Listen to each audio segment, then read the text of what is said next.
Previously on Ace Attorney. Oh, she knits. But just then, Apollo came and rescued me. Oh, she's knitting a little red scarf with hearts on it for Apollo. Because red's his favorite color, and she loves him. Or maybe she just has a crush. Or maybe she's just grateful. But I'm guessing crush. Apollo? He used his own body to shield me from the rubble. So that's when he sustained those injuries. How do you feel, Junie? Did talking about Apollo give you some courage? Yes. Apollo is just like the sun. Strong and bright and warm. Just talking about him makes me feel like a leaf undergoing photosynthesis. Whoa, she got it bad. Hello, I'm Unca Crunk. Welcome back to Ace Attorney and day 2 of the trial of Juniper Woods. And there is no way to speed up this text, and I hate it. December 18th, 9:34 a.m., District Court, Defendant Lobby, number 5. This isn't exactly how I envisioned the second day of this trial to start. But given how things ended yesterday... Good morning.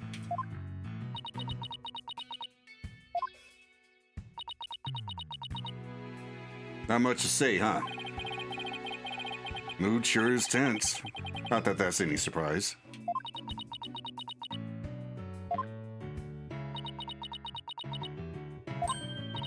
Oh, hey! Did you read the paper this morning, boss? Huh? The paper? That came out of left field. You didn't read it? Then you don't know the big news. Somebody spotted an abominable snowman way up in the mountains. Tell me you know the difference between a paper and a tabloid, Athena? It might show up in the forest where you live, Junie. So you better watch out, okay?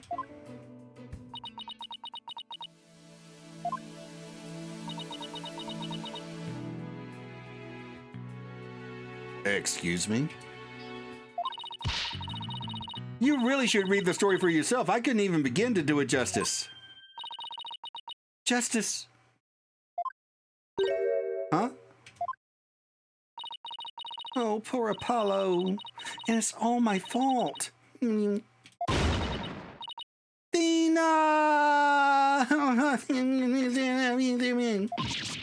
Oh, Junie, what was I thinking? I'm so sorry.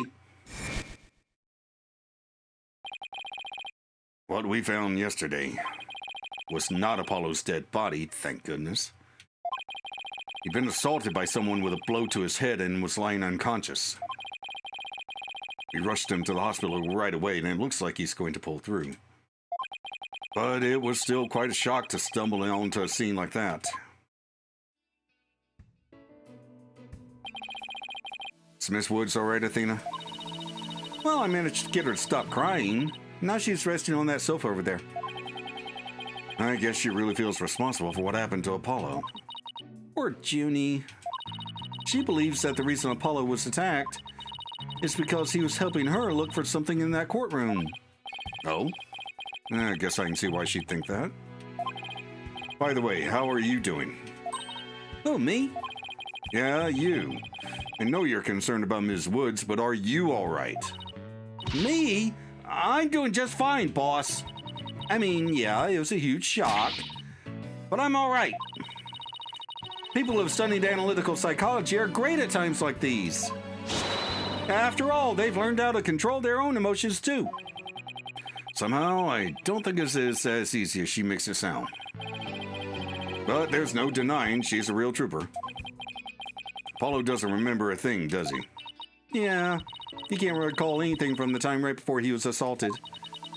Nothing about what he was doing in courtroom number 4 or who assaulted him. The doctor said it's probably due to that hit he took to the head. Assaulted in a court of law and losing your memory at that. I know how that feels, oddly enough. But who in the world would do such a thing, huh, Mr. Wright? Just wait until I get my hands on the coward who hurt our Apollo. Well, one name comes to mind. Oh, now, Athena. I thought you said you were in control of your emotions. Let's just focus on helping Miss Woods, okay? But I admit I'm just as upset as you. Okay, boss, you're right. Apollo's assailant can wait until after we cleared Junie's name. That's the spirit. Now, let's see. I'd better check the court record one more time before the court trial starts. Earth to Mr. Wright! I'm ready whenever you are. All right, let's get ready to rumble. You bet! Be careful how you say that, it's trademarked. Yeah, I know. With everything that happened with Apollo, I didn't have time for a proper investigation. Can't let that stop me, though. I have to get this right for Miss Wood's sake and Apollo's too.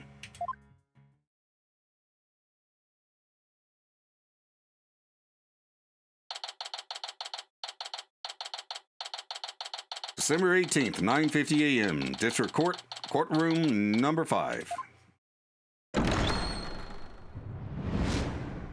Day 2, court is now in session. All rise!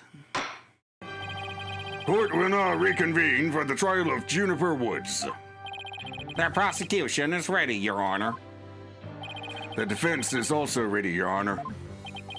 Now then, I believe I instructed the prosecution to further their investigation. Were you able to locate the remote switch in question?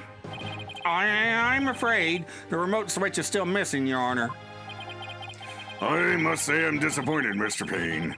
Not angry, just disappointed.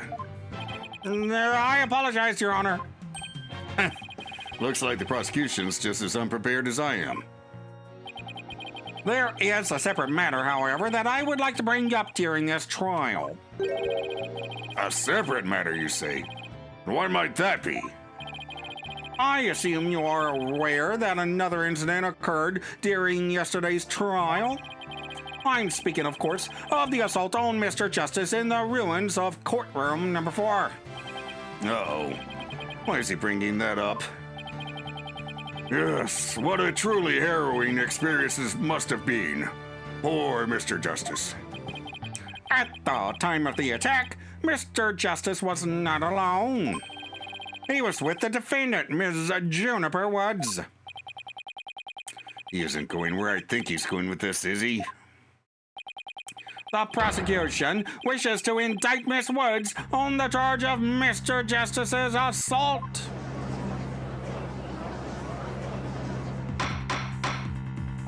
Order! Order in the court! Mr. Payne, the incident under deliberation here is the courtroom bombing. The assault on Mr. Justice has nothing to do with this trial. But I believe there is a connection between this case and Mr. Justice's assault. Please take a moment to consider these facts. Both events occurred in courtroom number 4. This is the location in courtroom number 4 where the unconscious Mr. Justice was discovered. As you can see, it's quite close to where Detective Arms' body was found. Okay, a diagram of the courtroom as it was when Apollo was discovered after the assault. The question is, why did the culprit feel the need to maliciously attack Mr. Justice? Why indeed? What do you believe their motive to be, Mr. Payne? I believe Mr. Justice found something in that courtroom while Ms. Woods was with him. Evidence that fingered her as the perpetrator of the bombing. You mean he found some incriminating evidence? Precisely. And so I surmise that the defendant picked up a piece of rubble and hit Mr. Justice on the back of the head in order to silence him. Objection! Junie would never do such a thing. She was devastated when we found Apollo hurt like that. Also, she has a massive crush on the boy. Miss Sykes, please control your outbursts. I'm quite certain that the boy will survive the crushing blow to his skull. That's not what I meant. What? Ahem.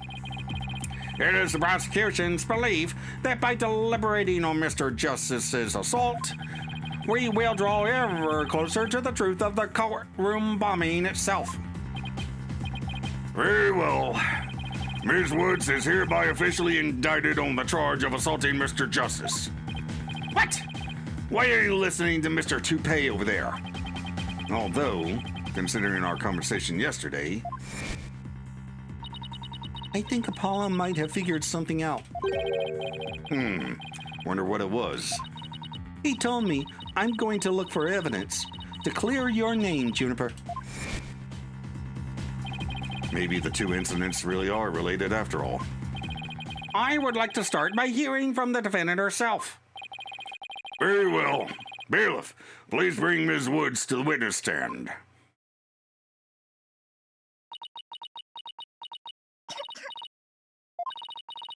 I'm sorry. I can't seem to stop coughing. Miss Woods. Guess she's still really upset about Apollo. Miss Woods, you went to the ruins of courtroom number 4 with Mr. Justice, did you not?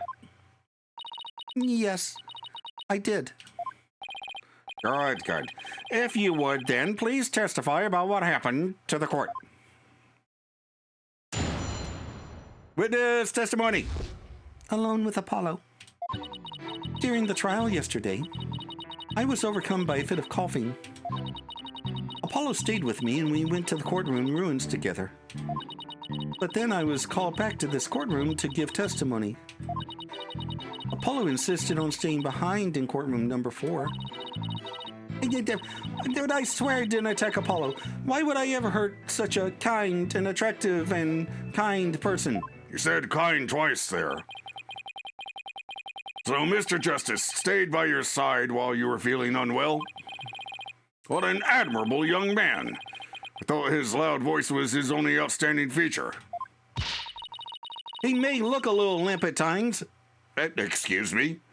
I mean, he may look a little imp at times, but Apollo can be really nice too. I hope she didn't hurt her wrist backhanding that one out. But one has to wonder, why did Mr. Justice stay behind in the ruins? I think Apollo might have figured something out. Something?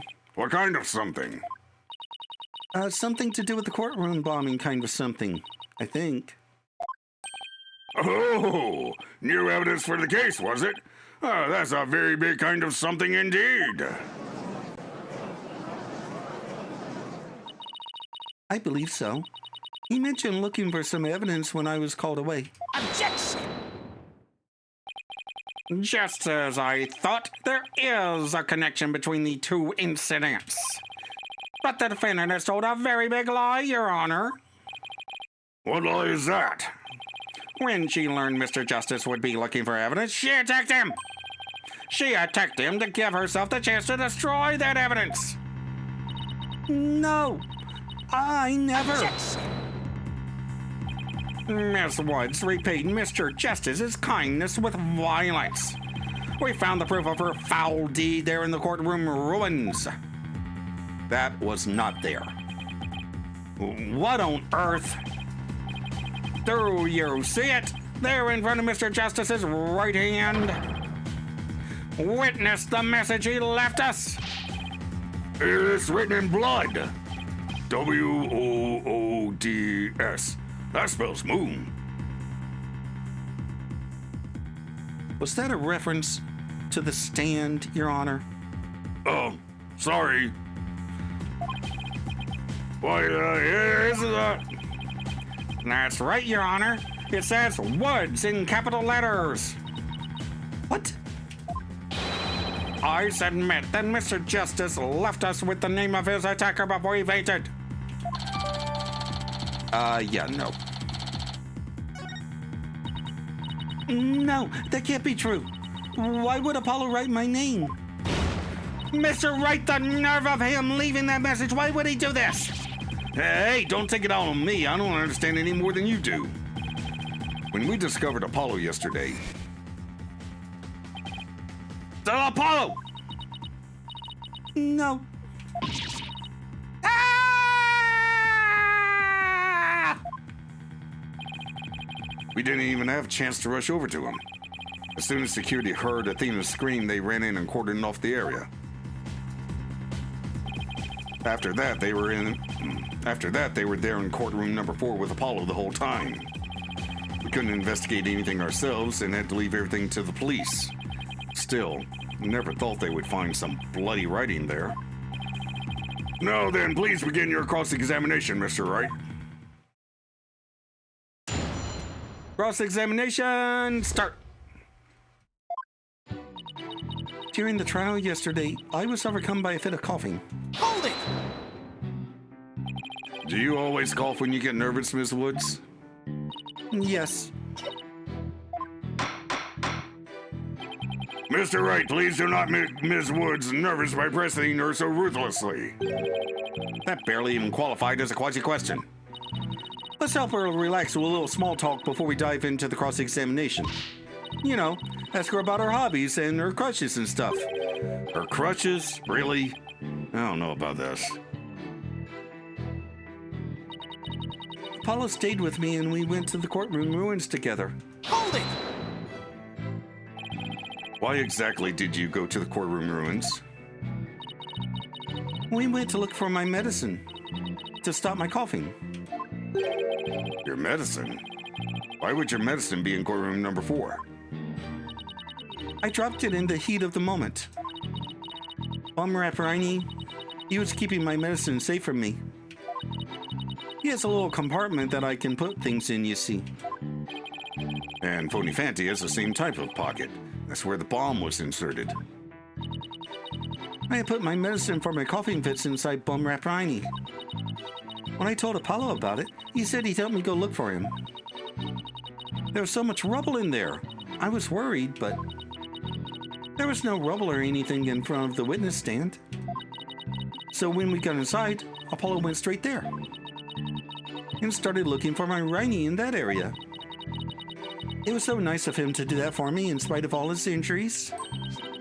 Apollo is so strong and kind and attractive, just like the trees of the forest.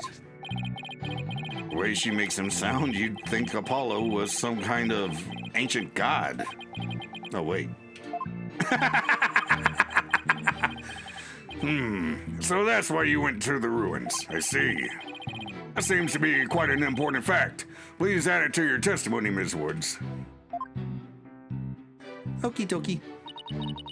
Apollo started looking for Bumrap Riney near the witness stand where there was no rubble. Hold it! The area around the witness stand? Are you sure about that? I'm sorry, did I say something wrong? No, of course not. I was just testing my hearing. Must not upset her, must not upset her. Yes, I'm sure that's where we search first. But then I was called back to this courtroom to give testimony. Hold it! That was when you were called to the stand after Mr. Tonate's testimony, right? Yes. The bailiff came to courtroom number 4 and brought me back to this courtroom. And what about Mr. Justice? Did he come with you or did he stay behind? Apollo insisted on staying behind in the courtroom number 4. Hold it! I'd better not ask her about Apollo. I know. I'll use some small talk here to get her to relax a bit. Do you have any hobbies, Miss Woods? Hobbies? Oh, well, I love growing vegetables in my garden. And I love to knit. I like sewing, too. I made this outfit myself. It's very lovely. Thank you. Keep it up, Mr. Wright. It's working. Now ask her if she has a crush on anyone. I think we know who she has a crush on. Is there anyone in particular you like right now? Mr. Wright, is that question even remotely related to this case? No. To this case? Not really. Mr. Wright, you will refrain from asking questions unrelated to the case at hand. Sorry, Your Honor. -1 to brownie points. Miss Woods, please continue with your testimony. I believe you were telling the court about your attack on Mr. Justice. I swear I didn't attack Apollo. Why would I ever hurt such a kind person? Hold it! Careful, Phoenix. So you think Mr. Justice is kind? Yes, very kind. He rescued me. He's like the sun, strong and warm. He makes me feel strong too. The only adjectives I associate with the sun are sweltering and oppressive. But then Apollo got hurt, and it's all my fault. Junie, Apollo's going to be fine. He's just like the sun, right? Well, the sun doesn't just drop out of the sky. You really think he'll be fine? But the sun does go down at night. Shut up! That means Apollo got... Mr. Payne, I do not think much of men who make young ladies cry. So Apollo was trying to help Juniper. Who knew that Apollo could be such a sweetheart? It must have been pretty hard on him, too, with all that rubble everywhere. Now that I think about it, there's something odd about what Apollo was able to do. You know, considering what Miss Woods said just now, I think you're right. The courtroom was in a very unusual state, after all. Which leaves the million-dollar question, what would explain this contradiction? Anyway, let's see what happens when I present what I suspect is our answer.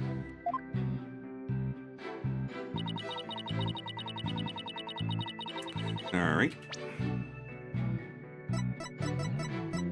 Let's see.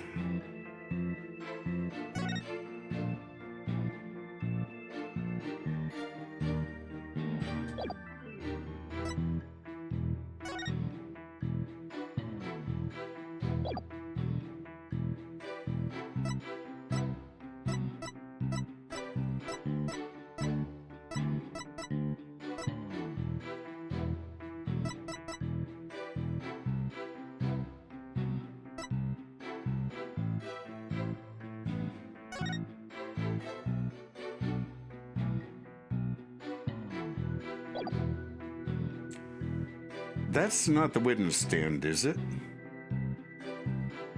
Or wait. No, I think that's the witness stand.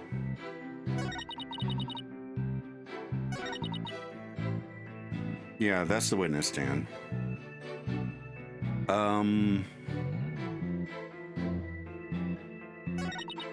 Go.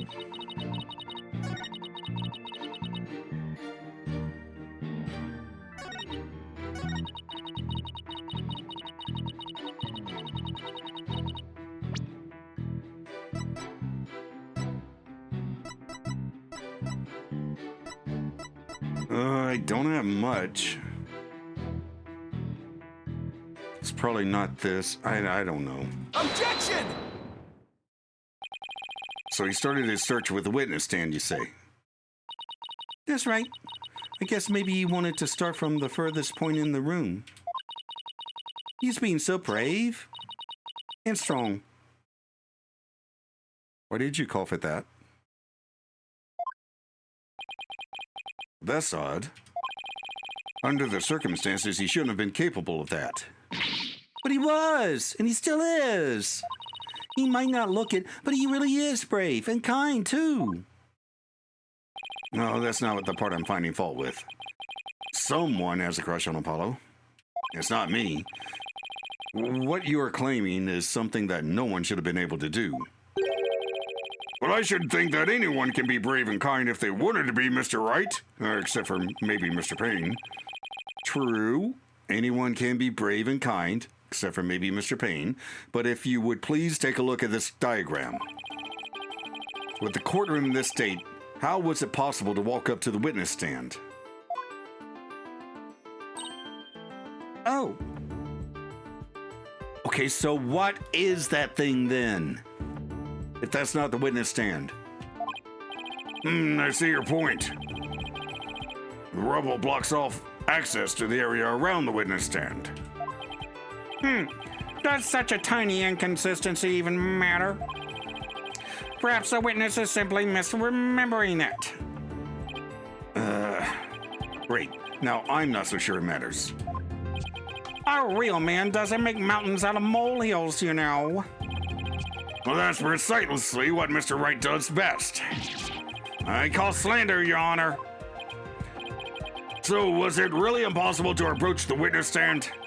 I have to say, it's a bit hard to tell with any accuracy from just this diagram. Mr. Payne, do you have any other photos of the crime scene? Let me see, Your Honor. Yes, I have one more. Here it is. Some more pulled back version of the photo I presented before. That's that's the transport case that the bomb was in.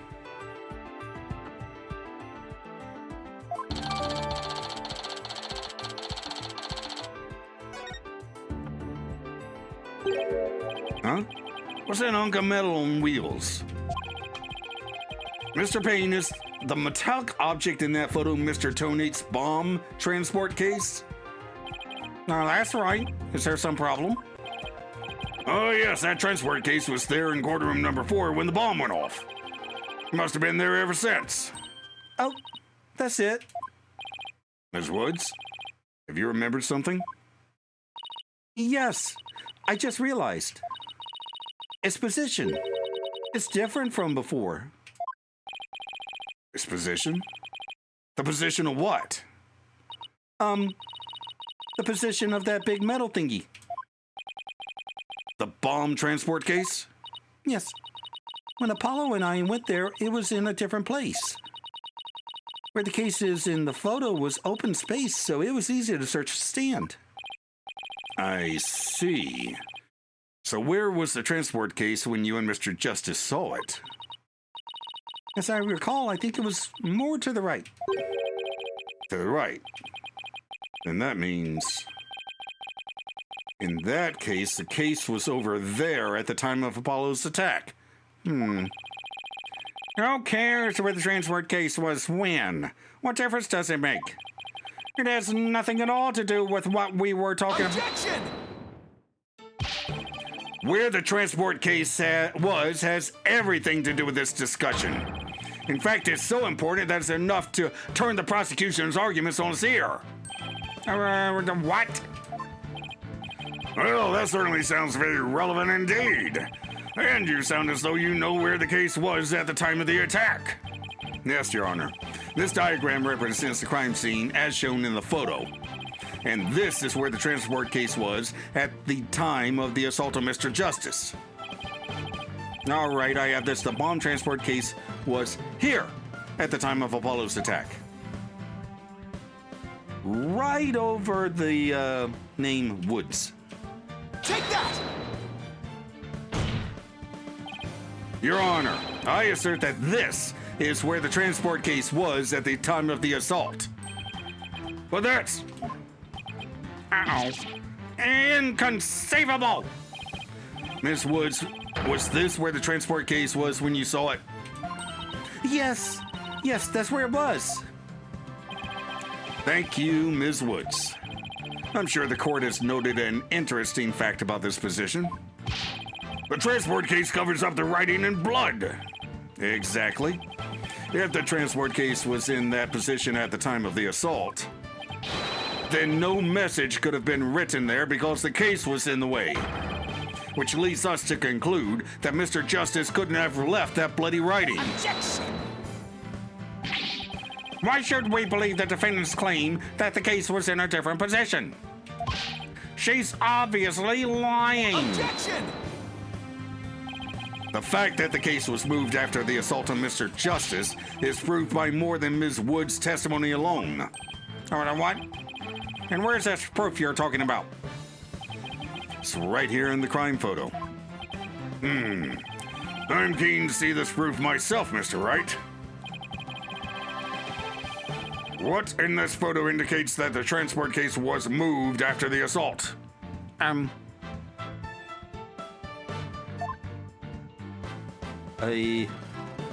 Oh, I see it. I see. Take that! All the proof you'll need, Your Honor, is right here. I'm afraid I don't follow. Mr. Wright, I'm sensing feelings of doubt from you. Which means you're just taking a wild stab in the dark, aren't you? I clicked on the tracks! Oh, you're good. I bet you can also tell how I'm about to feel in a few seconds, too. You just earned yourself a penalty. The transport case was moved after there are tracks in the photo and I clicked on one of them.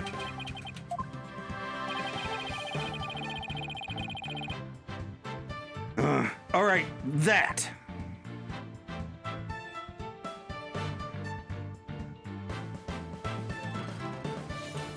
Take that!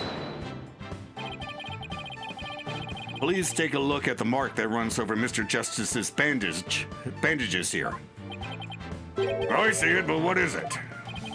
This mark was made by one of the casters from the transport case carrying the bomb. As the case was moved, it ran over his bandages. In other words, the transport case was originally to the right of Mr. Justice. All right. I see how it matters that I click on the bandages because that proves time. Then, after Mr. Justice was assaulted, the transport case was moved. What? But it wasn't worth a penalty. Just as Mr. Woods said, the case was covering the writing at the time of the assault. Therefore, it was impossible for Mr. Justice to have left that message in blood. No!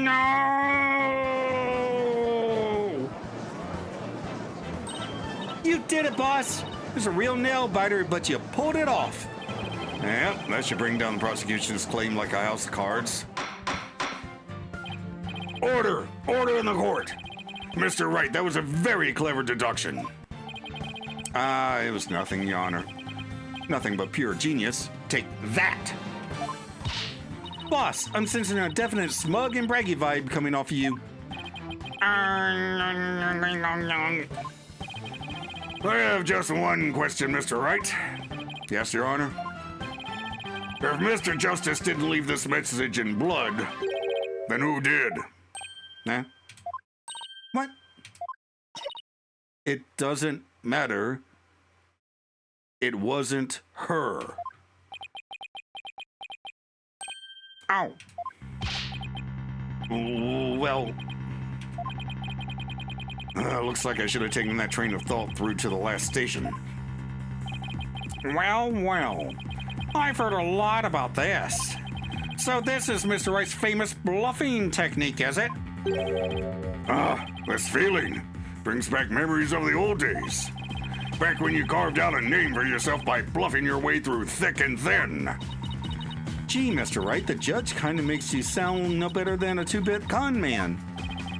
You made your argument with such confidence, Mr. Wright.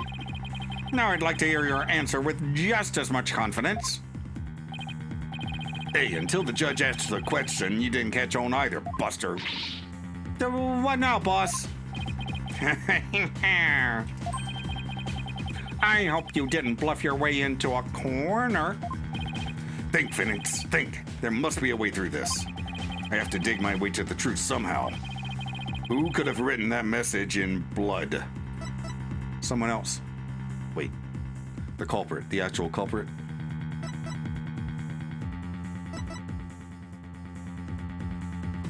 Crap.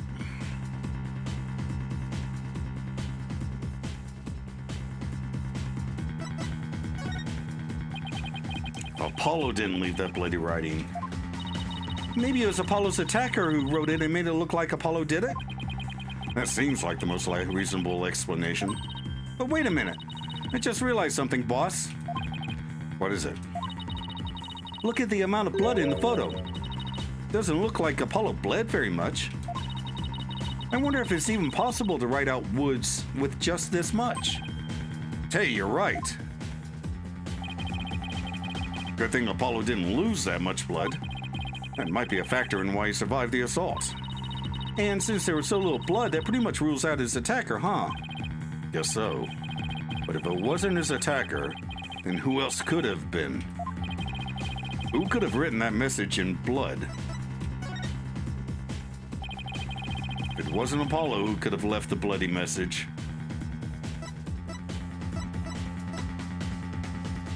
Well, I mean...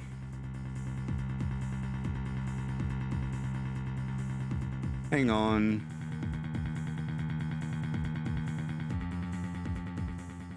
They said that where Arm's body was found was very close by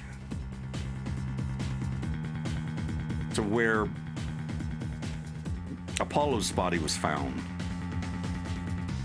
I don't think it's time to finger Tonate as...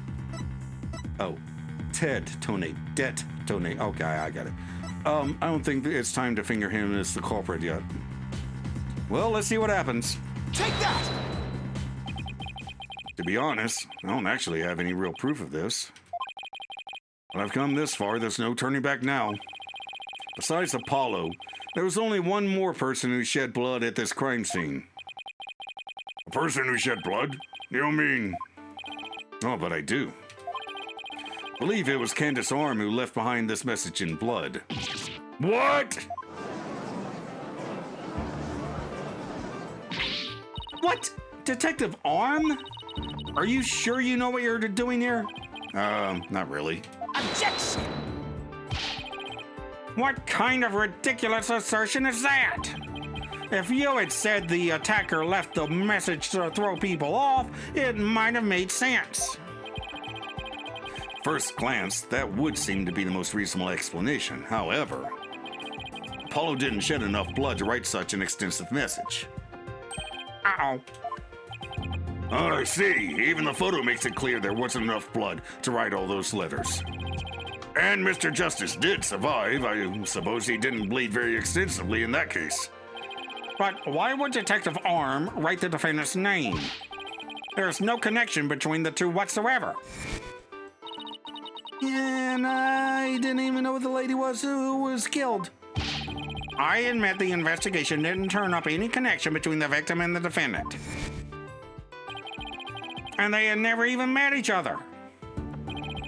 That's very true. Well then, let's see. And maybe the intended meaning of the message is not what it appears to be.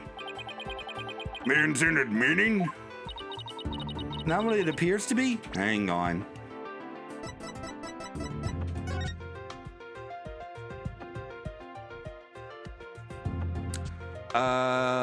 SD00M. SD00M. Hang on. What's...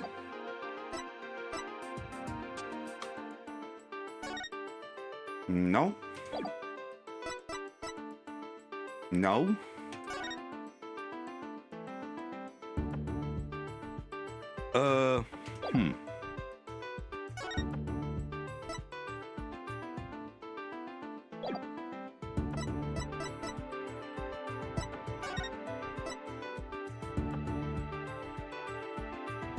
Oh, it's incomplete. Okay, the message is incomplete. Maybe the message was not intended to be Woods. Coming from you, that's quite the bold statement, Mr. Wright. You wish to assert that this bloody writing could have some other meaning? Yes, Your Honor. Something I pulled out of a wormhole. It could turn out to be true, right? That's not where you pulled that from, boss. Objection! It clearly says words, as anyone can plainly see. What other meaning could it possibly have? Objection! Candace Arm was a detective. Maybe Woods only means something to the police. Like a police scanner code, for example. I didn't think of that. You may have tricked His Honor, but you'll never get the best of me. I have a thing for studying on the weekends, as you may have already guessed. Yeah, because you don't have a social life to get in the way. And there is no such radio code as Woods in this state, dear Mr. Wright. Is that a fact? Don't look at me. I know as much as you do about police codes. Enough of this. I was quite taken with the defense's new theory. But if they can't substantiate it with anything, then I must end things here. No, please, wait, Your Honor. I have evidence. Very well, but before we discuss this theory any further, I demand a plausible explanation. So, Mr. Wright, what is the true meaning of this bloody writing? Okay, I don't actually know that. Well, I believe it's, and no stalling. If you can't come up with an answer quickly, I will declare this discussion officially over. Oh, I'm in trouble now. What other meaning could it have besides the obvious one? Maybe it means something in another language, or maybe it's code. Think, Phoenix. You can do this. Which piece of evidence will tell us what the word woods really means? Okay. This should help.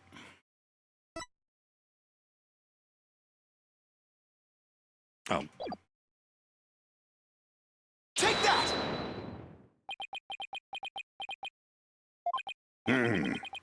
What exactly is your point, Mr. Wright? Although this evidence was supposed to tell me what woods really means. But doesn't it, Your Honor? Are you asking me or telling me? I guess I'll let you be the judge of that. Yes, I'll do the judging around here. I judge that you deserve a penalty. Oh, damn it. That didn't go over well. Ah! I just know there's something here that looks like the word woods. No, then let's try that again, shall we? Ah!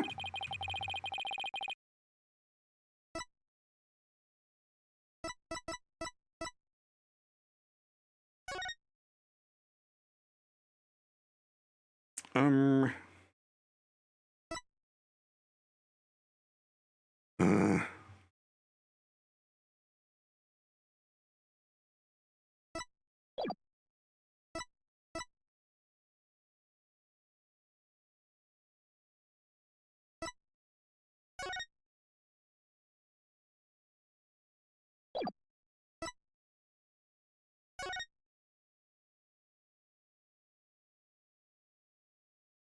Doom. Doom? No. Oh, for crying out loud.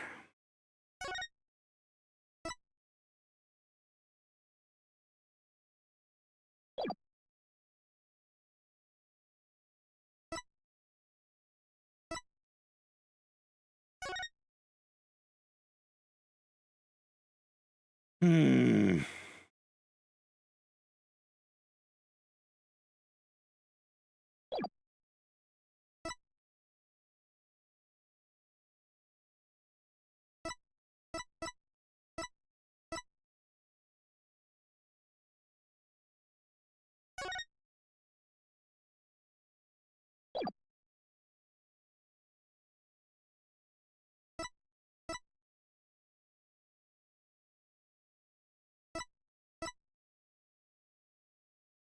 I mean, Take that! I don't know. A bomb transport case? I've had it about up to here with your shenanigans, Mr. Wright. Wait a minute, what? Take a look at the numbers on this case, Your Honor. L10015R. Doesn't this string look vaguely familiar? No! L1... What does that have to do with anything? Huh. What could those numbers possibly have to do with the case at hand? Now please take a look at the bloody writing shown in the crime photo. Oh, I think I see it. Good, maybe you could explain it to me because I have no idea. That a girl, that's one on my side. Says Woods. Or you could say it's a horse of a different color, Your Honor. The first character isn't a W. It's actually an L and a 1. What? The next two are zeros. Oh, my goodness. Really? The true meaning behind the bloody writing isn't Ms. Wood's name. It's the number engraved on this bomb transport case. Objection! What are you talking about? The next part doesn't make any sense. The next number is a 1, but the bloody writing says D. Objection! But the number on the case and the bloody writing can be made to match up quite easily. This is how the number on the transport case can be made to match the bloody writing. I don't know.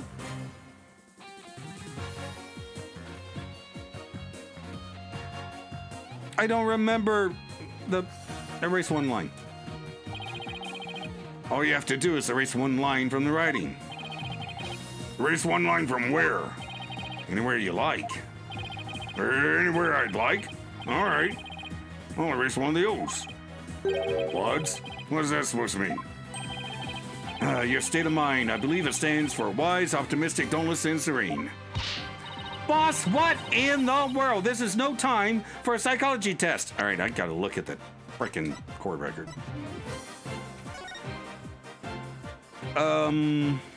Okay. I think you have to add 2 lines to make that a 5? Is that an option?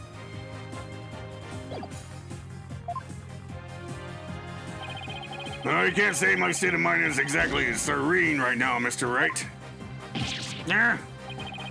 I guess erasing just one line won't do the trick. Mr. Wright, please refrain from making things up as you go along. Now, try again. All right. This is no. Erase 2 lines? Read it backwards. No, none of those things.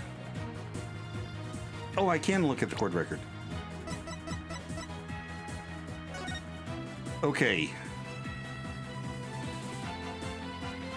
Okay, L1 is W, then OO, then 1.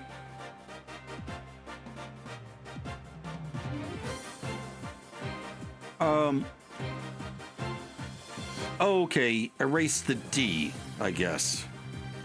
Erase the entirety of, no, erase the curve of the D, and then the S would be 5.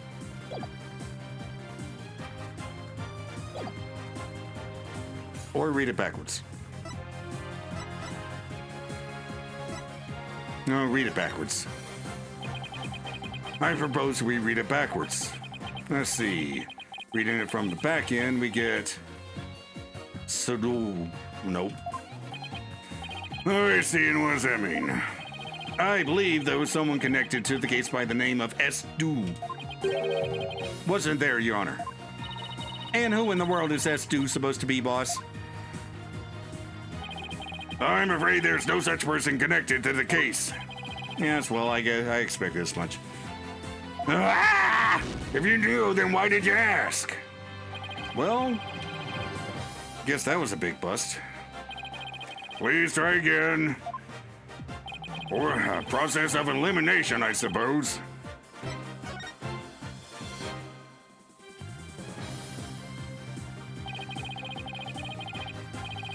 Erase the...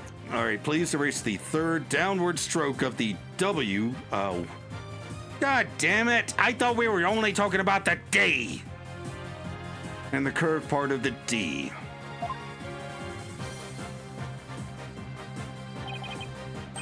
Well, would you look at that? Lewis? No, Your Honor, it isn't meant to be read as a word. It's the number L10015, which, if you take away the final R, is the exact same number that's on the bomb transport case. Erase 2 lines and they match up, you say? Well, I can change anything into anything else simply by erasing 2 lines. What if we erase 2 lines from your name? Would you be happy as Mr. Rye? Well, would you, Mr. Rye? The only right spelling is right. Okay, I'm doing pretty well here, and I think I've drawn the right conclusion. Detective Arm's real message to us is the bomb transport case number. Your Honor, the 2 lines were added by the real culprit to intentionally mislead people. What? The original message Detective Arm left behind was the transport case number. But whoever assaulted Apollo changed the message. If you're right, boss, then what do you suppose Detective Arm was trying to tell us? Good question. What does this number represent? Do you see this number here? That is my identification number. Candace Arm lost her life in the courtroom bombing. Her dying message could only have had one purpose. No! To tell us the name of the one responsible for the bombing. Well, don't keep us in suspense, Mr. Wright. Tell us who she was trying to name. The culprit that the victim was trying to identify is none other than... Ted Tonate! Take that! The defense wishes to indict Mr. Ted Tonate on the charge of the courtroom bombing. Ted Tonate? Apparently, disabling bombs isn't Mr. Tonate's only specialty. Somehow the victim must have realized that he was the bomber. So when she was caught in the blast, she left his bomb transport case number as her dying message. She used Mr. Tonate's own ID number to finger him for the crime. Objection! Why would anyone go out of their way to write an ID number? Wouldn't they simply write the person's name? He's got a good point there. What do you have to say to that, Mr. Wright? That only Detective Arm would know the answer to that, but allow me to offer a theory. Perhaps Detective Arm couldn't recall Mr. Tonate's name in the heat of the moment. Tonate himself said that they didn't know each other. As I recall, this was the first meeting between the two. It's entirely possible they wouldn't have been familiar with each other. Or maybe using the ID number was a way to hide his true meaning from the real culprit. Oh, that's a good one, too. Thus lowering the odds that they will erase the bloody writing. But no matter what the reason, the important thing is the meaning behind her message. The fact remains, she wrote Mr. Tonate's ID number. Objection! Now, just one moment here. There hasn't been any proof yet that it was indeed Detective Arm who wrote it. The bloody writing wasn't found during the investigation after the blast. If Detective Arm had left the message, it should have been found at that time. Objection! Naturally, Mr. Tonate hid it before anyone else could discover it. And there's a simple explanation for how he was able to do so. What? Mr. Tonate was able to cover the message up because he's the first to find the body. He even said so. The first person to discover the bloody writing was Mr. Tonate himself. I was the first one on the scene after the explosion. I went there to ensure safety, but I ended up discovering a dead body. When Mr. Tonate saw that the victim had written his ID number, he used the bomb transport case to cover up the bloody writing as a stopgap measure. Oh, so that's why the message in blood was under the transport case. He didn't have enough time to try and scrub away the writing. If he didn't report the body right away, he would look suspicious. So those letters lived on to serve another function, when Mr. Tonate used them in another incident. Oh, the assault on Mr. Justice! Exactly. Mr. Tonate hit upon a plan to use the bloody writing for his own purposes. So he didn't clean it away. Instead, he made it look like Mr. Justice wrote it, by adding 2 lines to the writing that Detective Arm left behind.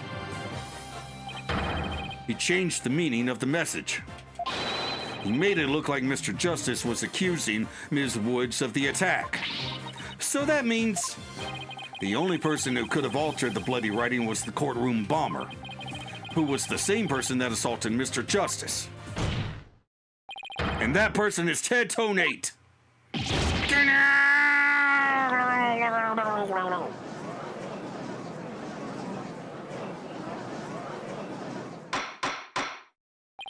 Order in the court. Order, I say. It looks like we will have to hear from the bomb specialist himself. Mr. Payne, please have Mr. Tonate take the witness stand. Yes, Your Honor. That was great, Mr. Wright. Just doing what I do best, which is flying by the seat of my pants. Dismantling the case is yours. Do you think you can handle it? I look forward to seeing you try. I finally drawn Mr. Tonate back onto the witness stand. Looks like you'll get your wish, Goggle Man. Now watch me take your lies apart.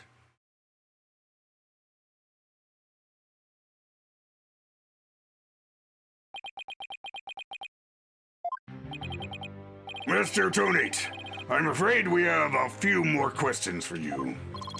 I understand the situation, Your Honor. I was keeping a close eye on the proceedings from the gallery. The allegations are all laughable. Objection! I wouldn't be laughing if I were you, Mr. Tonate. The message in blood matches your ID number. The same ID number that is there on that bomb transport case. Such a far-fetched theory, no better than a tangled ball of wires. I'll have them untangled for you in no time at all. You were the first person on the scene after Detective Arm left her message in blood. You were the only one who could have hidden the writing, then used it again later. I see. But then let me ask you, do you have any proof that Detective Arm wrote that message? That's a very good question. Well, do you, Mr. Wright? The best way to prove that Detective Arm wrote that message is to analyze the DNA. Your Honor, I request that a DNA test be performed on the blood itself. Once we know whose it is, it will be obvious as to who wrote the message. Very well. Bailiff, please put in a request for a DNA test with the forensics team. Yes, Your Honor. It will be some time before we have the results of the analysis. Until then, let's hear more from the witness. I would like nothing more, Your Honor. I want the court to hear how ridiculous the defense's theory is. Witness testimony.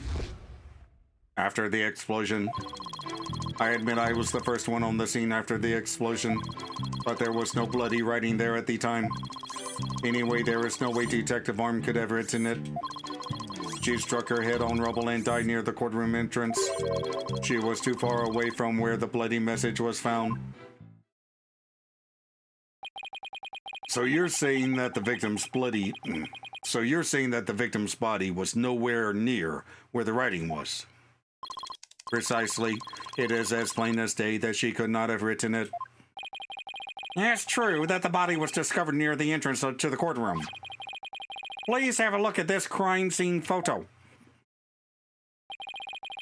As you can see, there is blood on the rubble near the victim's body. She must have died after hitting her head there. Okay.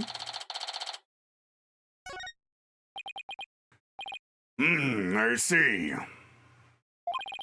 All right then, Mr. Wright. You may cross-examine the witness. Do you have what it takes to take my infallible testimony apart? He's enjoying this. Cross-examination, start! I admit I was the first one on the scene after the explosion. Hold it!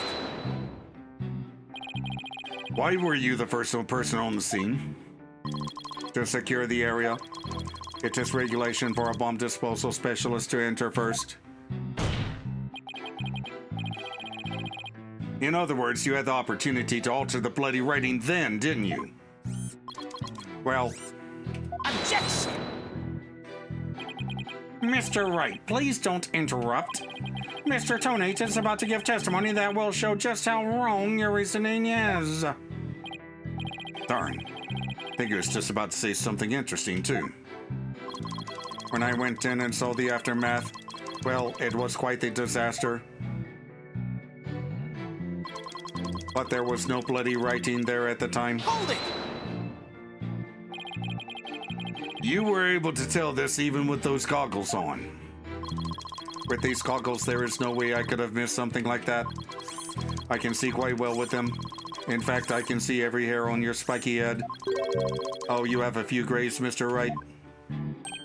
What? Ah, poor Mr. Wright. You're always working so hard, keeping our office together. Wait a minute, I don't have any gray hairs. Just kidding. Objection! I object to the witness's attempt to prematurely give me gray hair. Mr. Tonate, this court frowns upon untoward comments upon a person's hair or lack thereof. I'm sensing a great wave of sorrow coming from the judge. My apologies, Your Honor. May I please continue my testimony? Anyway, there is no way Detective Arm could have written it. Hold it! If she didn't write it, then who do you propose did? Mr. Justice, of course. Just before dying, he wrote the name of his attacker, Juniper Woods. A final message from your poor subordinate. Poor Mr. Justice. I'm starting to get all misty-eyed. Apollo's not dead, folks. So, how can you be so sure it wasn't Detective Arm who wrote the message? It is very simple. She had struck her head on rubble and died near the courtroom entrance. She was too far away from where the bloody message was found. The victim's body and the writing are several yards away from each other. There's no way she could reach. Quite the conundrum. So that means something is off somewhere. There must be a contradiction. He moved the body. No, maybe the body was moved. Yes, Athena. But that doesn't explain how blood got onto the rubble. She had plenty just all over the place. What if that was done by the real culprit after the fact? If that's the case, then something about that might contradict the evidence we have. I admit I was the... Oh, we're back at the beginning.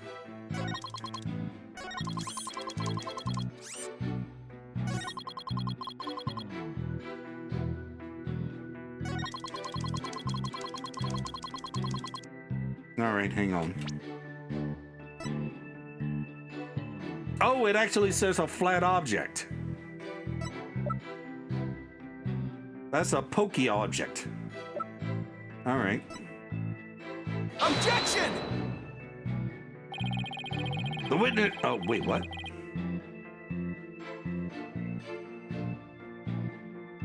Okay, wrong.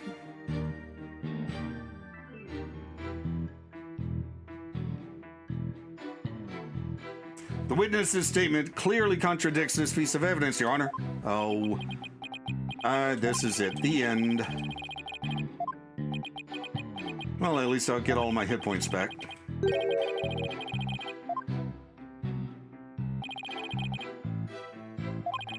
You never change, do you? Let this be a lesson to always take every factor into account, Mr. Wright. That's enough. I see no need to further prolong this trial. The defense's case is insufficient to overturn the prosecution's claims. This court finds the defendant, Juniper Woods, guilty! Oh no! Retry from this scene.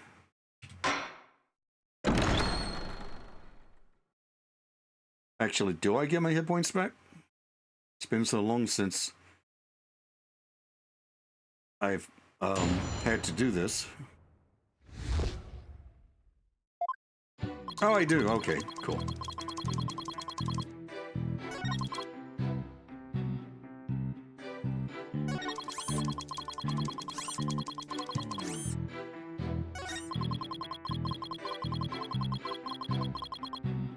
Oh, I skipped ahead.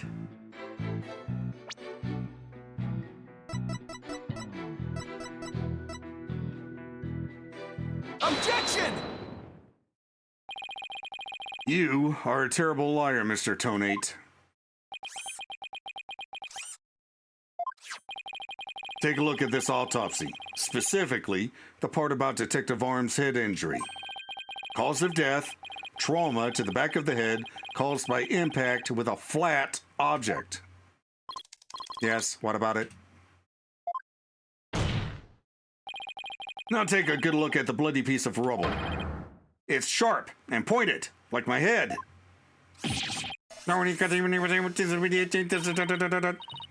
Hey, you're right, boss. It is pointy. Just like your hair. Hey! You made the same joke. That is odd, isn't it? What could be the meaning of this contradiction? I believe it means the victim did not hit her head on this piece of rubble. The bloodstain you see is just another fabrication. Its purpose is to mislead us into thinking the victim died near the courtroom entrance.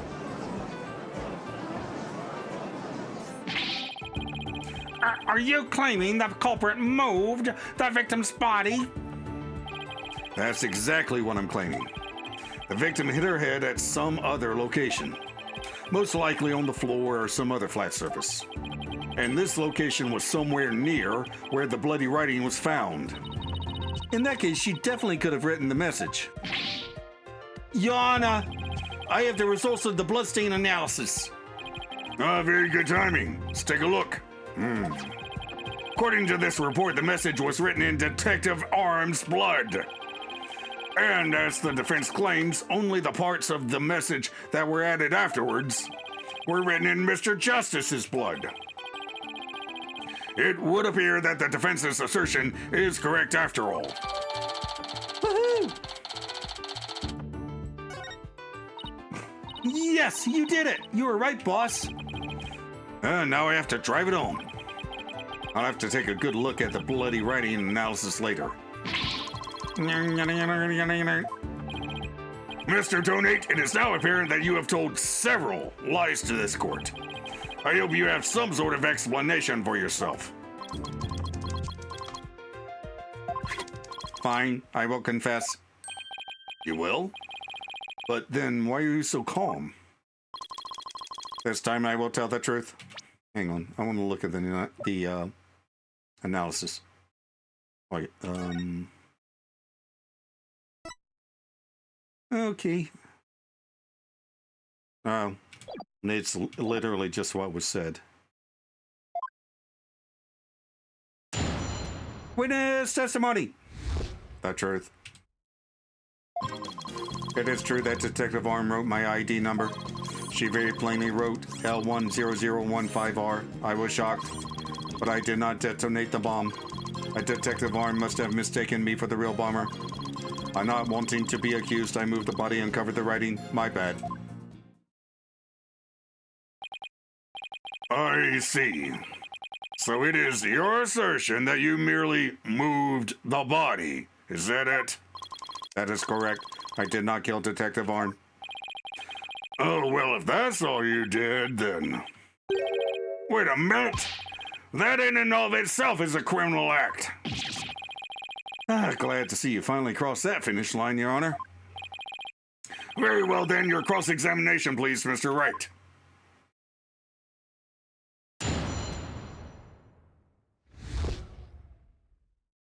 Cross-examination start. It is true that Detective Arm wrote my ID number. Hold it! So you admit that you actually did see the bloody writing that Detective Arm left. My bad. I should have said so from the outside. And you're sure that it was your ID number? I am sure. It was definitely my ID number. That number was assigned exclusively to me by the police department. The number is assigned to my goggles as well. So those funky things were provided by the police department? Although these are special goggles customized by me personally. Speaking of personalized, these sunglasses of mine were custom made as well. They were specially created to be particularly dark and shiny. Speaking of special, my gavel is made of mahogany and was custom made as well. It was specially created to make a particularly loud and resounding sound. I wish I had something to brag about. And be all of that as it may, I just want to reconfirm you saw the bloody writing clearly, and that it was your ID number. That is correct. My ID number was written in blood on the floor. She very plainly wrote L10015R. I was shocked, Actually, you couldn't have seen the R. It's partially missing. Hold it! L10015R. And it was written after the bomb went off in the courtroom. Correct. I didn't know why she would write it, so that sent me into a panic. Sounds like you were in quite a tizzy. If I were in his shoes, I guess it would have psyched me out too. Can't imagine coming across the message, "Sykes!" written in blood. If I saw gasp in pain written in blood, it'd certainly make me gasp. Rest assured, Mr. Tonate, I understand how you must have felt. And so you discovered your ID number written in blood at the scene and... That is right. I saw it with my own eyes. It very clearly said L10015R. But I did not detonate the bomb. Hold it! Didn't you? The victim may have had special knowledge of who the bomber was. I have no idea what thoughts Detective Arm may have had inside her head. It is not like I ever dismantled her mind to check. Mr. Wright, if you have suspicions about the witness, let's see your proof. Evidence is everything in a court of law. Even school children know that. How many years have you been a defense attorney now? Cut me some slack, will you? Don't feel bad, boss. You just got your attorney's badge back after all. In that sense, you're still more of a beginner than I am. I suppose I should be thankful you're not a licensed psychologist. Also, I do know I just won't press on everything first. Breath pleasure, okay. Breath pleasure, my ID number was left at the scene, but Detective Arm must have mistaken me for the real bomber. Hold it! By mistaken, do you mean you had nothing to do with the explosion? That is correct. That is why I was so shocked when I saw my ID number. A victim may have suspected Mr. Tonate for no reason other than the fact that, as the bomb specialist, he was in charge of the bomb. In other words, a false accusation. It's vocational discrimination, I say. I do not support discrimination of any kind. Well spoken, Your Honor. If the victim had been found to be killed with a gavel, Mr. Blue Suit over there probably would have pinned the crime on you. He would? Well, that just wouldn't do. Mr. Wright, if you dare to try to pin anything on me, I will find you in contempt of court. But I've never even tried to harm a hair on or a strand on your beard, Your Honor. Well said, Mr. Payne. Because I am so closely associated with bombs, I was afraid I would be prosecuted if anyone saw the bloody writing. Not wanting to be accused, I moved the body and covered the writing. My bad. Hold it! You didn't think to clean away the bloody writing. I didn't have time. By the time I found the message, the blood was already dry. The police were waiting just outside for me to secure the room, and I still had to move the body. I was in a panic. With no time to spare, I temporarily covered the writing with my case. Didn't you think the police would find it during their investigation? Regulation stipulates only specialists may touch transport cases because of the danger, you see. I thought I would clean up the writing once they were finished. My bad. My bad? Does he really think that will just magically smooth everything over? This guy is something else. I don't believe Detective Armstein's message was just some mistake. He won't wriggle out of this one that easy. What did Mr. Tonate see when he first discovered the bloody writing?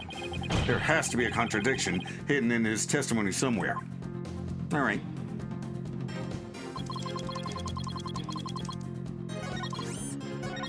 Oh, back.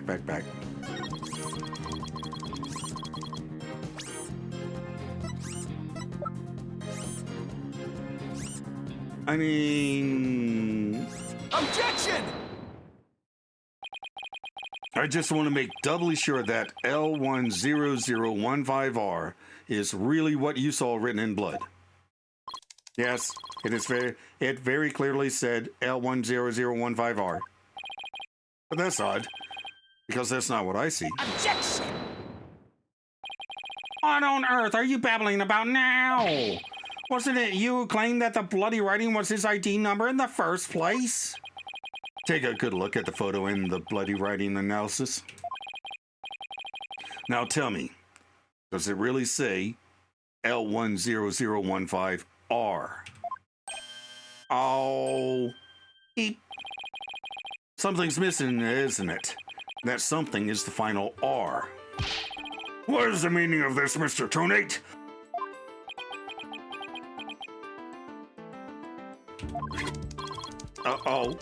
Right. Now I remember. There was no R on the end.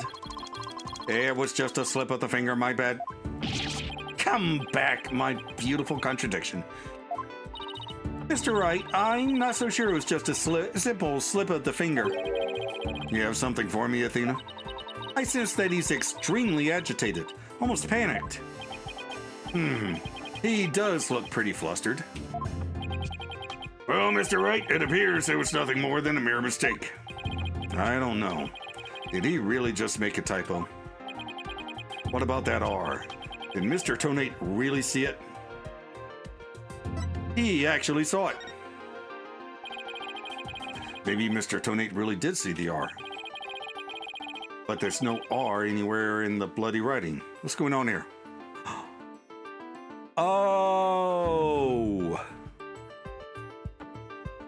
She wrote that before the bomb went off. So, he killed her before he set the bomb off? Or at least whacked her over the head with something. Now that I take another good look at the photo, I think maybe... That's it! What's it now, Mr. Wright? Are you trying to imitate Apollo in his cords of steel? I've got it. So that's what happened. A slip of the finger. Is that really all it was? Because I don't think so. I propose that Mr. Tonate really did see the letter R. But the photo clearly shows that there is no R. No, Your Honor, actually just the opposite is true. The photo shows that Mr. Tonate actually could have seen the R. If you're going to make that claim, then you'd better be able to point out what you mean. What part of the photo shows that Mr. Tonate could have seen the R? Take that! Please look here to the right of the 5. Do you see the little bit of red? Oh, I see it. Just on the edge of where the floor is broken up. That's the R that Mr. Tonate saw. Objection! It's true that the witness wears some very, very odd goggles, but that doesn't mean his eyesight is bad, nor his brain power. What part of that little smudge looks like an R to you? Objection! But what Mr. Tonate saw wasn't that little smudge. There's a whole and complete R written there, before the floor was damaged by the explosion. Oh, well, that explains it. Care to explain what you mean? Because you just proposed that everything happened in the exact opposite order. Yep, because that's the way it really went down. The timing of when the R was written turns everything about this case around. Now then, if the floor was damaged by the explosion, when was the message written? Before the explosion. With the bloody message running off the edge of the damaged floor like that, we can only conclude that it was written before the explosion. But that's ridiculous. If that were true, it overturns your own premise. That's right, it does. In fact, it turns everything upside down. The victim was not killed by the explosion in the courtroom. She was killed before the explosion ever occurred.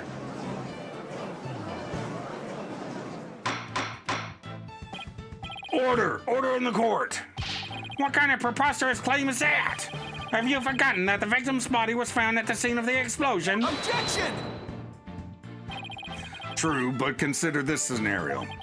She was hit on the head and killed before the explosion, or even before the trial began. Her body was subsequently placed in the courtroom ruins after the bombing occurred. That way it could be made to look like she was a victim of the blast. What? It sounds like we had better look into what the victim was doing before the trial. Mr. Payne, did anyone see Detective Arm before the trial? Let's see. According to the police report, here it is. One person saw the victim before the trial. And that person was Ted Tonate. Wait, what? No one besides Mr. Tonate saw the victim? That appears to be the case, Your Honor. I would now ask the court to recall something. Specifically, Mr. Tonate's words from yesterday. It was when Detective Arm and I were transporting the bomb. Oh my. Mr. Tonate, just before the trial, you were with the victim. The two of you were together at the scene of the crime, courtroom number 4.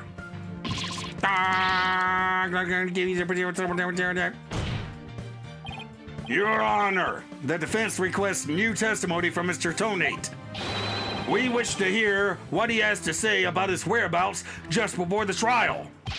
Mr. Tonate, your testimony, please. My testimony, there is no need for. He's completely unnerved, Mr. Wright. You must have hit the nail on the head. Because OPT. All I did was transport the bomb to the courtroom. I already told you. Bless this thing. I was only in the courtroom with the victim because of work. I swear I was only transporting the bomb there. Objection! You and the victim were alone at the time at the scene of the crime. In other words, you certainly had the opportunity to commit murder, did you not? Objection! Tisk. You always leave yourself so open to attacks, Mr. Wright. Oh, what now, Mr. Payne?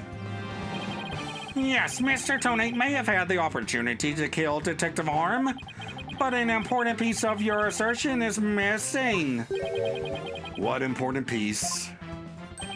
The murder weapon!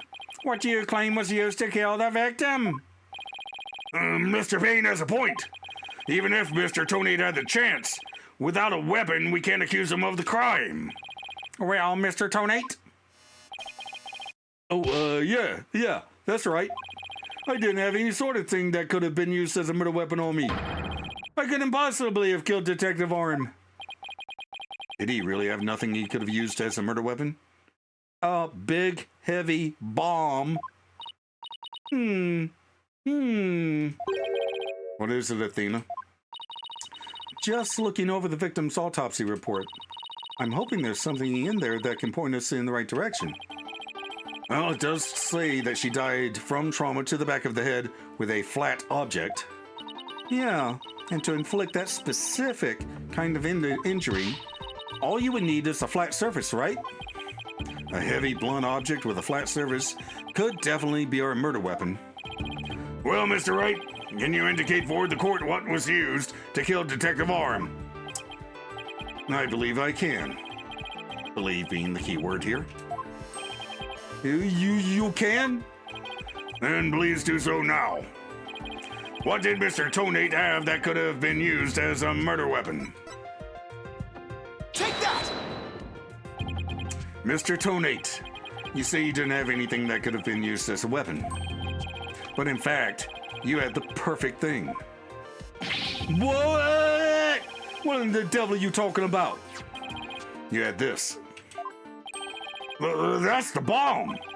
I thought you were trying to prove that the victim wasn't killed by the bomb blast. The bomb blast, no. But I believe Candace Arm was killed with this bomb. Because this is the blunt object that delivered the fatal blow to her head. Please recall the description of Detective Arm's head wound. Trauma to the back of the head caused by impact with a flat object.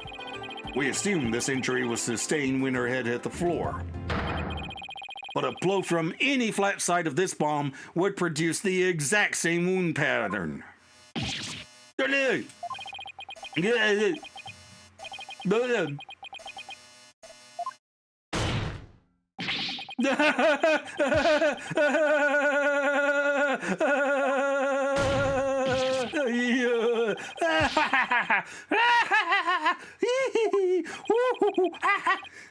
What's with him?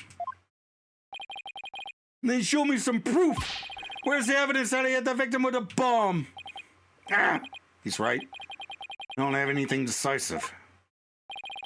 Did you find any of the victim's blood on the bomb? That would be decisive proof. But too bad, the bomb is blown to bits. It's long gone.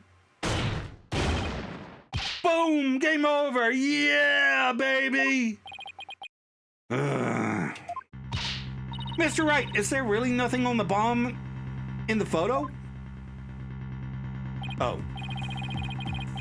I don't see any blood or anything. Wait. The timer display is a little broken here. Oh. Maybe it broke when it made contact with Detective Arm's head. That's definitely a distinct possibility. Unless we find a fragment with the victim's blood on it, it's not going to count. I guess you're right. By setting off the bomb, Tonate managed to obliterate all traces of the murder weapon. What in the world do I do now? Times like this, I've got to change gears and look at things in a different way. Instead of looking for the things he wasn't able to hide, I should be looking for a way to expose the things he did hide. Ted Tonate murdered Detective Arm before the trial started. Then he placed her body in the courtroom after the bomb went off, which means there was something he needed to keep hidden until then. I think I have just the thing. Time to present the photo that shows exactly what Mr. Tonate had to hide. Wait. He put the body in there? Take that! Your Honor, please take a look at this. The fact that Mr. Tonate hid this makes it decisive evidence for my case. I'm not sure I really understand what you mean by that, Mr. Wright. I'm not sure either, Your Honor. Me either. Here's a penalty to inspire you to make more comprehensible assertions in the future. Ow. Well, that was a spectacular belly flop. I can't back down now. What he actually hid, not where he hid it. So... Alright, the photo. I mean... her body? He had to hide her body? Take that! No. Oh, maybe. Your Honor, there's something we've all been overlooking. If the murder took place before the trial, then Mr. Tonate would have had to hide the body somewhere during the trial. Hey, you're right. And if we can figure out where that hiding place was, exactly, we might be able to find some evidence we can pin him down with. So where could Mr. Tonate have hidden the body during the trial? Okay, here. Take that! Right. Box big enough for a body, a box that was in the courtroom the whole time, a box nobody would touch if they thought there was a bomb in it. Mr. Tonate! What is it? Do you finally have some decisive evidence to show me? No. You're the one who's going to show it to me. Come again. You heard me. Now, show me what's inside the bomb transport case. What? Well, why? No, there's no need. I've got him now. Just before the trial, you killed the victim with a blunt object. And then you placed her body in the ruins of the courtroom after the bomb went off. Clearly, you were trying to make it look like she died in the explosion. But where was the body hidden during the trial? Oh, I hadn't thought of that. The answer is right here. Inside a box made of thick alloy plating that can withstand any impact. No, that's completely false. If it's false, you should have no objections to showing us your transport case. So, let's open it up and take a look inside, shall we?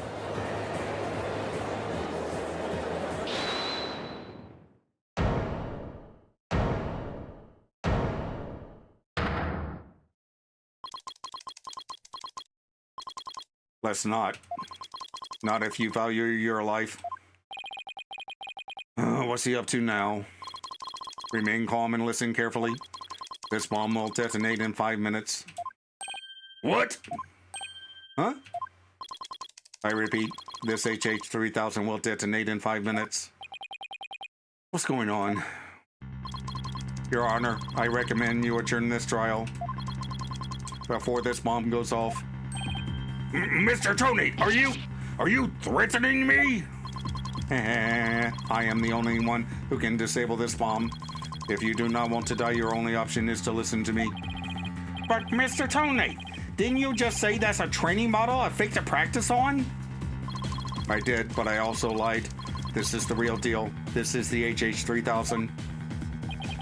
But the HH-3000 was used to blow up courtroom number 4, wasn't it?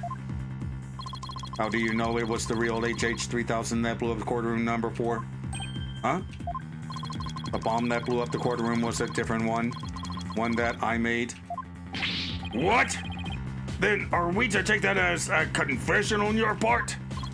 Take it any way you would like.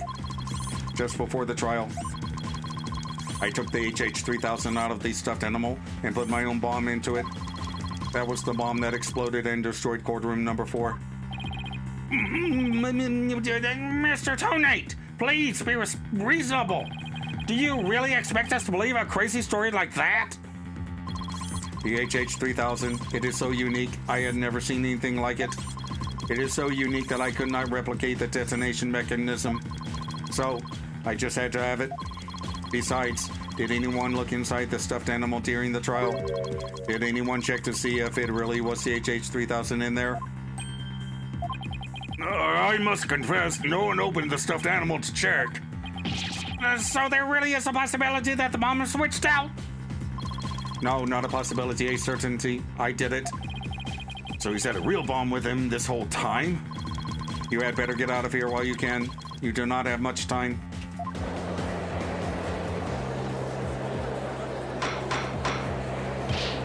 Order in the court! No, I'm out of here! We're gonna go blow, run!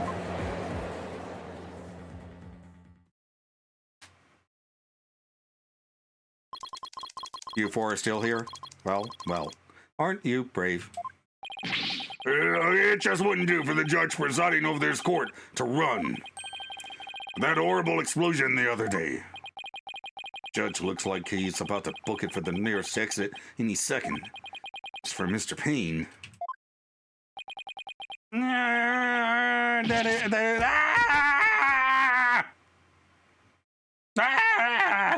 And he's off. Mr. Wright, what do we do? Be pretty pathetic to run now, wouldn't it? But the bomb might really go off. Only 3 more minutes, folks.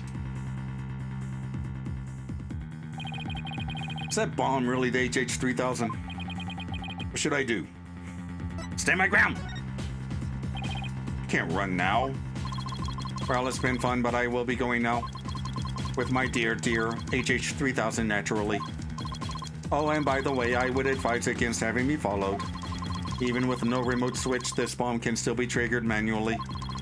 If I think I'm being followed, I will detonate it on the spot. Farewell.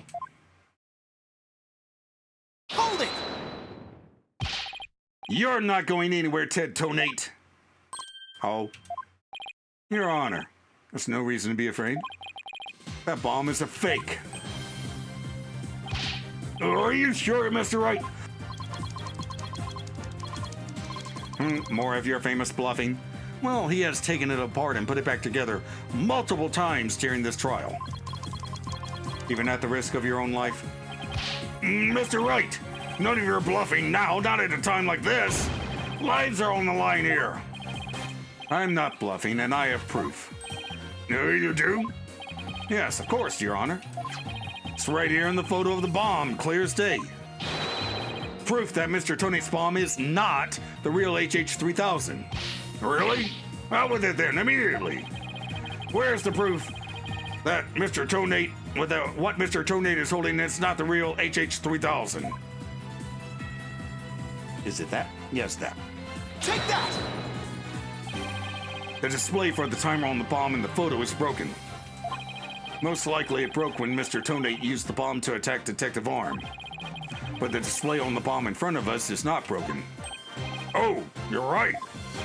Therefore, this is not the real HH-3000. Mr. Tonate was clearly lying when he said he switched out the bomb and the stuffed animal.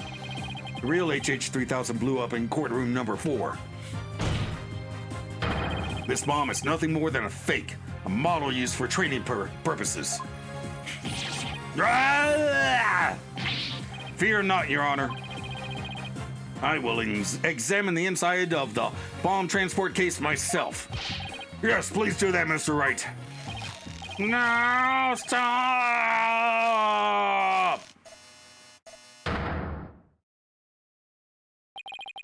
Oh, what is that? Is that a bloodstain? Just as I expected. Your lies have all been blown to bits, Mr. Tonate. I'm confident DNA analysis on this bloodstain will confirm that it's Detective Arm's blood, and that those results will conclusively prove that you murdered Detective Arm. How about it, Mr. Tonate? Think you can dismantle this decisive evidence?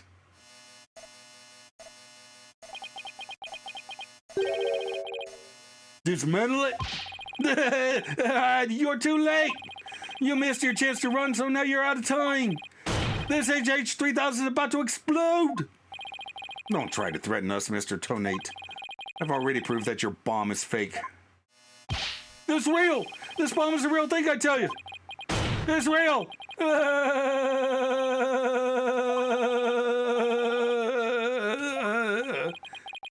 Mad Bomber, party of one.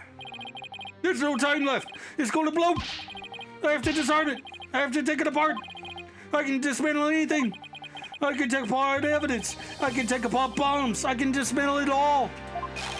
Dismantle, dismantle, dismantle, dismantle, dismantle, dismantle, dismantle, dismantle, dismantle, dismantle. I'm going to make it. Only one thing left to do.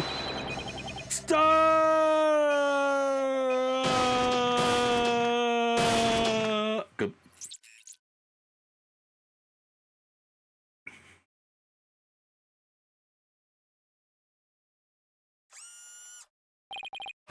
Made it.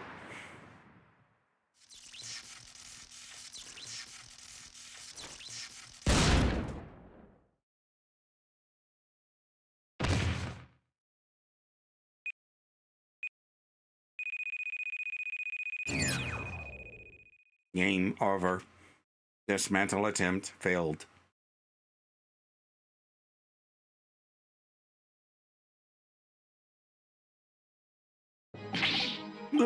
It's all over. My life has been blown to pieces. It's all that stupid woman's fault. I was selling the bombs I disarmed on the black market.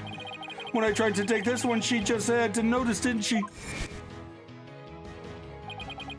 She confronted me in courtroom number 4 that day. That's why I had no choice.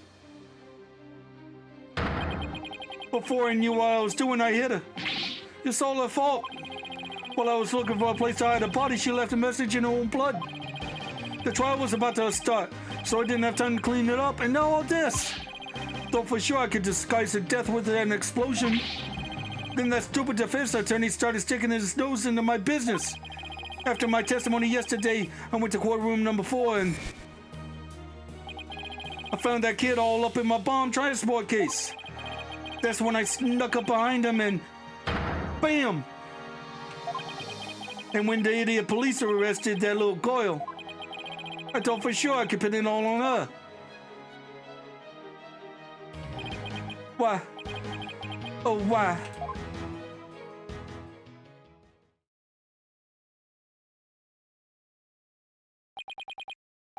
Ted Tonate, you are hereby under arrest on suspicion of the courtroom bombing and the assault on Mr. Justice. Your innocence or guilt will be determined at a later trial. Now then, I see that members of the public have returned to the gallery. One person, however, seems to still be running far, far away. Be that as it may, I will now announce Ms. Juniper Wood's verdict. Not guilty. Yay!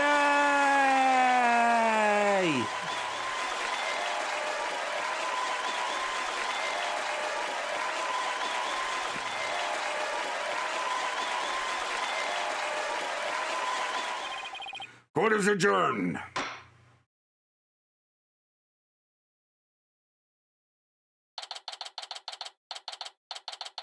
December 18th, 12:31 p.m. District Court Defendant Lobby number 5. Yeah, 5. You did it, boss! Yeah, I guess we managed to pull it off somehow. So many mysteries cleared up all at once. It was amazing. And it just sort of worked out that way, didn't it? That's not the kind of thing that usually just works out. You made it happen. And the way that mean old prosecutor hightailed it out of here, that was great. Mr. Wright, Athena, thank you for everything you did for me. I'm so happy for you, Junie. Now you can go back home to the forest in peace. I hope the both of you will come and visit me there sometime. That would be nice. Thank you for the invitation. I don't know, Mr. Wright. I'm not so sure you can make it all the way up to Junie's house. How high up do you live again, Junie? Around 3,000 feet, I think. What? That's no forest, that's a mountain. But, you know, boss, there's something that still bothers me about the case. One little mystery we never got around to solving. Oh, that? Yeah, I was wondering about that too. Is this the unsolved mystery you're thinking of? Take that! The remote switch, right? Yeah, I wonder where it disappeared to. Maybe Mr. Tonate just got rid of it somewhere. Yeah, it is a pretty big thing to leave unsolved, though. Well, let's leave it up to the police to find. For now, we should be celebrating our not guilty verdict. I guess you're right. Hey, I know, Junie, shall we go report the good news? You know, to that certain someone. Okay. Huh? Her grandmother? No, silly, to Apollo. Oh, right. Well, why don't we all go to the hospital together to see him? Great idea. I bet he's bored out of his mind. Okay. And so the courtroom bombing case came to a close. The next trial was just over the horizon. That's never a dull moment with so many lawyers in the office, that's for sure. Apollo Justice, Athena Sykes, and me, Phoenix Wright. Between the three of us, there's no case we can't solve. When our powers combine, we're an unstoppable team. At least, that's what I believed. What?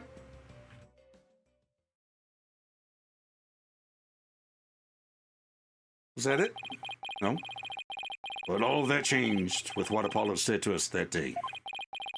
It was something that would put my faith in us to the ultimate test.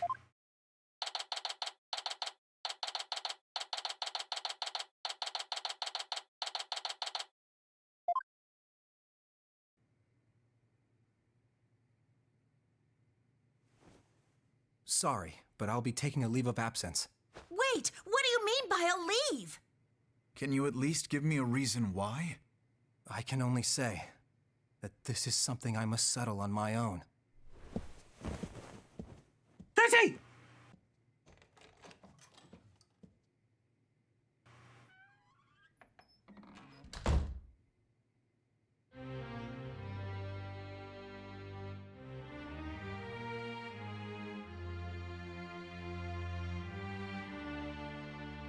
Oh, why, Apollo? Why are you shutting us out?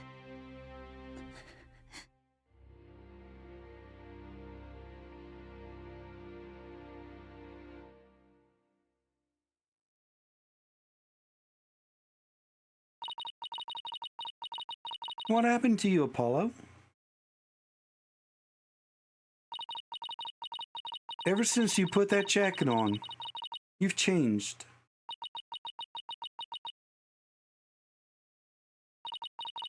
And now, for whatever reason, all my mind keeps doing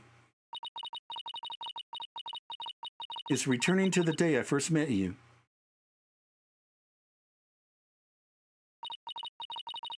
We had tackled our first case together, he and I, this past spring.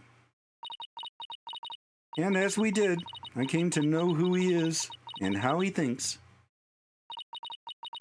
It was a very peculiar case, one in which the victim was killed by a mythical creature.